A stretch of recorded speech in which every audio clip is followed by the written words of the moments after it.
दादु नमो नमो निरञ्जनं नमस्कार गुरुदेवता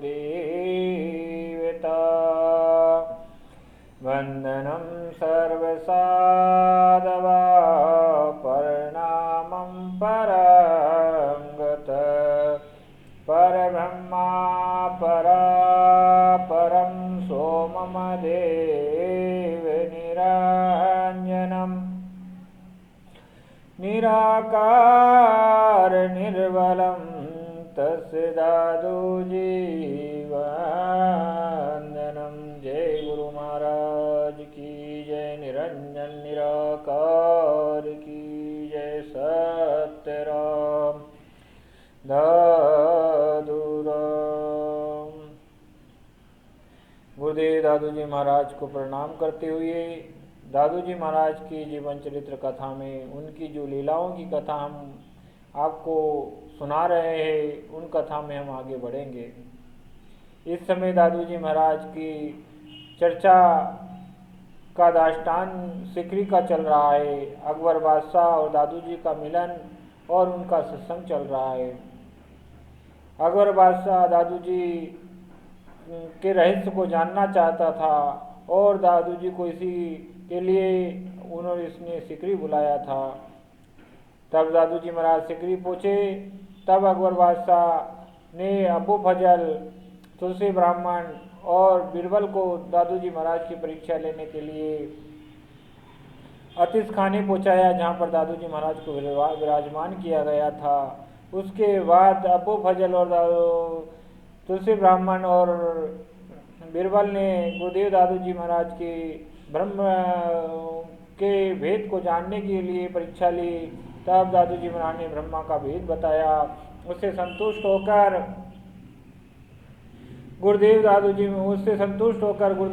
महाराज के प्रति प्रसन्न होकर वो अकबर के पास गए। उन्होंने कहा, दादूजी तो उच्च कोटि के संत है, उनका कोई भेद नहीं जान सकते। जो ब्रह्म का भेद बता सकता है वो उनका भेद कौन जान सकता है। अकबर भी प्रसन्न हुआ और दादूजी को मिलने के लिए बुलाया।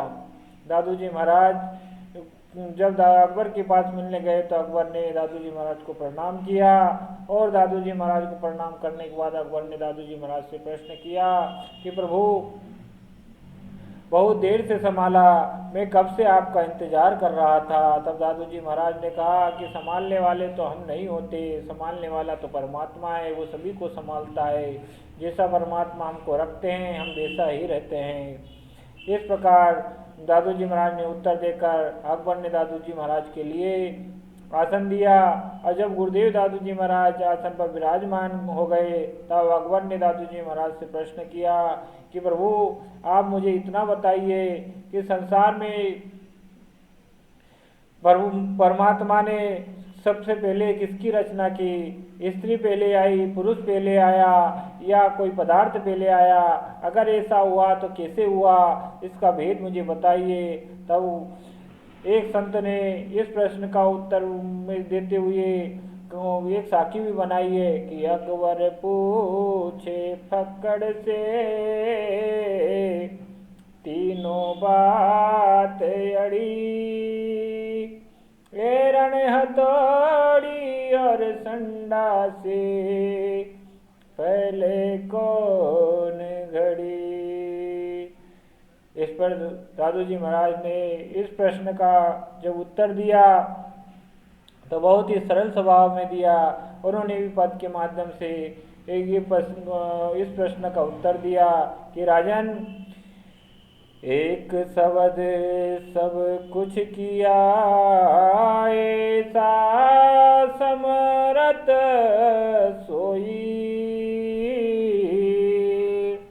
आगे पीछे तो करे जे बल न हुई। गुरुदेव दादूजी महाराज ने स्त्री पुरुष और पदार्थ के प्रश्न के जवाब में उत्तर दिया कि पर्वत तो जो ईश्वर हैं वो तो समर्थ हैं, वो सोचने मात्र से, इच्छा मात्र से संपूर्ण काम कर देते हैं। जब प्रभु ने सोचा कि मैं एक से अनेक हो जाऊं तो सारी सृष्टि की रचना हो गई, कई प्रगतियां बन गई, कई स्त्री पुरुष बन गए, कई पदार्थ बन गए, जिसकी आप जिधर बुद्धि जुड़ाओगे वो सारी चीज़ें प्रभु के सोचने मात्र से एक ही साथ घटित हो गई। उसमें आगे पीछे घटने का कोई रहस्य नहीं होता, कोई बात नहीं है, कोई वो कारीगर नहीं है, वो समर्थ है, वो सबका जीव आत्मा में समाने वाला एक दिव्य ज्योति है जो कण कण में समाया हुआ है और कण कण उसमें समाया हुआ है। दादू जी महाराज के इस प्रकार के उत्तर को सुनकर अकबर बहुत प्रसन्न हुआ और उसने फिर दादू जी महाराज से पूछा कि आपको कैसे ज्ञान हुआ कि ये सब एक साथ हुआ और एक साथ ही परमात्मा ने किया। तब दादू जी महाराज ने उसके उत्तर के जवाब में एक और साखी कहकर सुना दी। इस प्रकार वो साखी इस प्रकार थी। जब यो मने ही मन मिल्या सब कुछ पाया भे, दादू ले कर आइए क्या पढ़ मरी वे। गुरुदेव दादू जी महाराज अकबर को उपदेश देते हुए कह रहे हैं कि जब मन और मन से मन मिलता है तब परमात्मा का भेद खुलता है। उसके ध्यान अवस्था में उसमें ध्यान अवस्था में साधना को लगाकर अपने मन को परमात्मा में लीन कर लो और सारे संसार से अपनी वृत्ति हटा लो, तब आपको परमात्मा खुद ही अंदर ही भेद बता देंगे।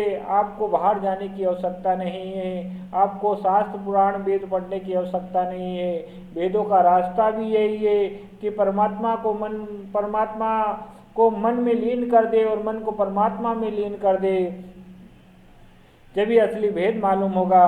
इसी प्रकार परमात्मा ने हमें ये भेद बताया है। दादू जी महाराज के इस प्रकार के उच्च ज्ञान को सुनकर अगर बादशाह हैरत में रह गया कि ऐसा ज्ञान तो आज तक किसी विद्वान संत ने भी मुझे नहीं दिया, ऐसा उपदेश तो ऐसा जवाब तो आज तक किसी ने कोई नहीं दे पाया। आज इन संत ने मुझे ऐसा उपदेश दिया है। ये वास्तव में बहुत उच्च कोटि के संत है। और फिर दादू जी महाराज को प्रणाम किया। प्रणाम करने के बाद बीरबल से अकबर ने कहा कि बीरबल दादू जी महाराज का आसन बाग में लगा दिया जाए और उनको सही व्यवस्था कर दी जाए। तब